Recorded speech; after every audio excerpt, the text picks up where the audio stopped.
Welcome to Seeking God. I have spent my life seeking answers to many questions regarding God. Where do I find God? Is Jesus the only way? Why do people feel one religion is better than the other? Why do we focus so much on these differences? What about the golden rule? And loving thy neighbor? In my attempt to gain more clarity, I sat down with Dr. Maisha Hazzard and I asked her these questions. In this episode, I ask about manifesting, miracles, and connection.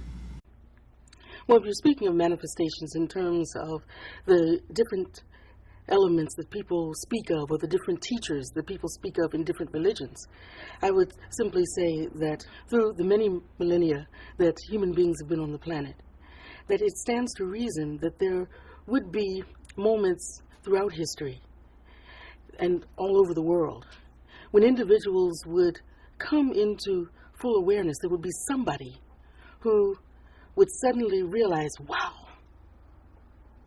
I'm so connected that I'm downloading from the cosmic intelligence an awareness and an understanding of who we are and how this whole universe is made, how we fit in it.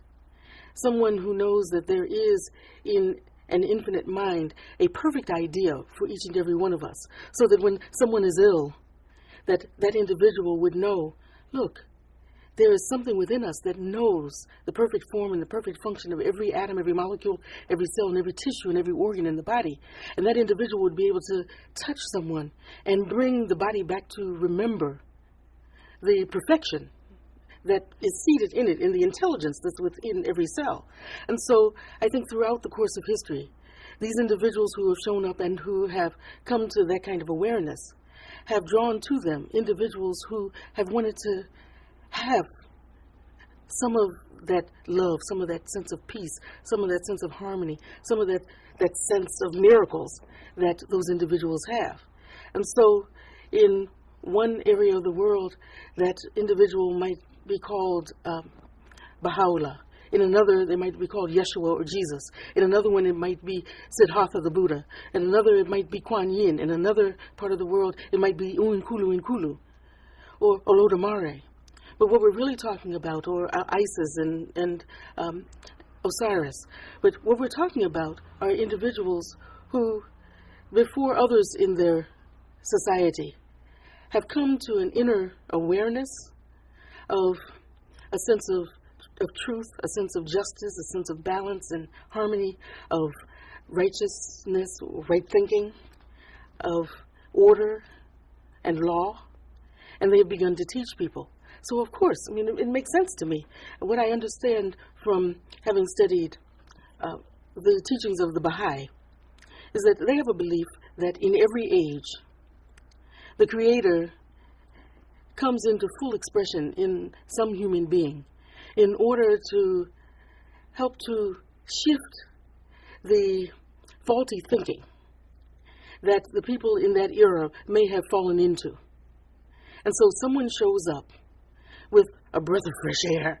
Someone shows up who remembers and who says to everybody, why are you killing one another? Why are you calling each other enemies? Don't you understand that we are one? Why are you suffering, feeling that you're in poverty? Why are you living your life thinking that you're limited, that there are things that you cannot do? Don't you know that you have infinite potentialities? Don't you know that the one mind is the same mind that you're using, and that you can use more and more and more of it if you simply quiet yourself and understand that anything you want to know about the universe is already right here in infinite intelligence for you. Whatever words they use, that's really what they're saying, whether you're talking about Sakyamuni Buddha or whether you're talking about Ramakrishna. What they're really saying is, don't you understand that the glories and the wonders are already in you, that you have access to miracles and marvels? Just be still and know. I can tell you from an experience that I had when I was 18 or 19 years old. I had been meditating and reading a lot of different spiritual books. And one morning, about 3 or 4 o'clock in the morning, I was catapulted out of my physical body, and I was flying in the astral body. and I found myself out in the center of the universe. I could see galaxies at a distance. I could see the outer arm of our spiral galaxy, our Milky Way. And there was some presence behind me over my right shoulder. And in that moment, I'm like in awe of just how awesome the universe is. And I heard a voice that said, Maisha, the universe is the body of God. And everything and everyone in it is like a cell in the body of God. And just as in your physical body, every cell has within it the intelligence to create the entire body, so does everyone and everything in the universe have seated within it the intelligence that is the intelligence of the all in all. And I was in one of those moments where it was like, wow. Ooh. I suddenly realized, if we look at our genetic code, we do know for sure that each one of us started off in our physical body, in our earth suits, as a single cell. That single cell has within it that all of the material, all of the intelligence to create this earth suit of 70 to 100 trillion cells. And every single cell in our body, each one of the 70 to 100 trillion cells, has within it the code to create the entire body. Otherwise, we couldn't have cloning. And what cloning does is it activates within the single cell that is taken from a body. It activates that intelligence that knows how to create the whole thing. And so what I really got from the out-of-body experience, some people might say it was a lucid dream. I don't care what you call it. It was wonderful. Was this sense of omnipresence. This sense that there is one power and one presence, one life, one mind that is fully present everywhere it is. That means it's fully present in every atom, it's fully present in every cell, it's fully present in every being.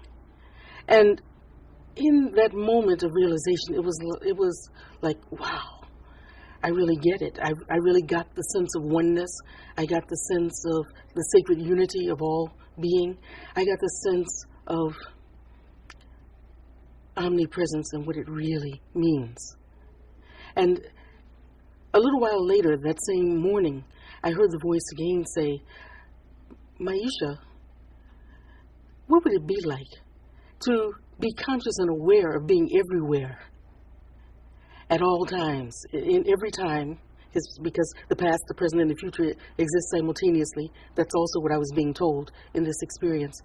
And you are aware of everything, everyone, because you're aware from the point of view of everything and everyone and every time.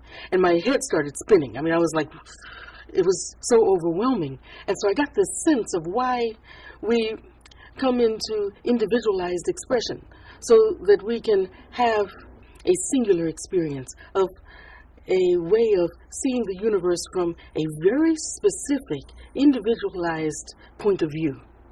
And at the same time, we can go back within the deeper aspects of ourselves and recognize our connection to everything. We can go back within ourselves and actually come forward and see through somebody else's eyes. That's what omnipresence meant to me, that I'm one with everyone, that the omnipresence is fully present right where I am, fully present right in me, which means I am everyone. I am that I am. I am that I am. I am that I am. And it was just an awesome experience to have at 18 and to 18 or 19, whatever I was, and to begin to see the universe that way.